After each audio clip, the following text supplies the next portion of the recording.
Doctor, আমার ঘন ঘন কাশি। কতদিন ধরে? অন্য কোনো সমস্যা আছে? প্রায় 1 সপ্তাহ। ঠিক আছে, দেখি। কাশির সাথে কি কফ উঠছে? হ্যাঁ ডাক্তার, প্রচুর কফ উঠছে। আচ্ছা, বুঝেছি, এটা নিয়ে চিন্তা নেই। কাশির জন্য ঘরোয়া ট্রিটমেন্ট খুব কার্যকর।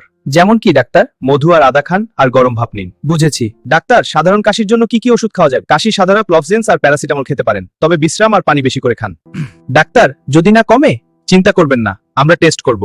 কিন্তু ব্যথা তো যাচ্ছে না, একটু সময় দিন। ডাক্তার, কাশির জন্য কি কি পরীক্ষা করবেন? প্রথমে একটা বুকের এক্সরে করব, তারপর রক্ত পরীক্ষা। এতে কাশির কারণ বোঝা যাবে। আর ডাক্তার, কাশি হলে কতদিনের মধ্যে পরীক্ষা করতে হবে? যদি 3 দিনের বেশি কাশি থাকে তাহলে 3 দিন পর পরীক্ষা করব। হ্যাঁ, ঠিক আছে। ডাক্তার, পরীক্ষা করতে কেমন খরচ হতে পারে? সাধারণ পরীক্ষার জন্য 500 থেকে 1,000 টাকা লাগতে পারে। আচ্ছা, ধন্যবাদ। এমন ভিডিও পেতে চ্যানেলটি সাবস্ক্রাইব করবেন। সাবস্ক্রাইব করলে কি আমি ভালো হয়ে যাব? হ্যাঁ, একদম, এটা সাবস্ক্রাইব করুন। ঠিক আছে, করছি। ওকে ডাক্তার। হ্যাঁ, ওকে। ধন্যবাদ ডাক্তার। কোনো চিন্তা নেই।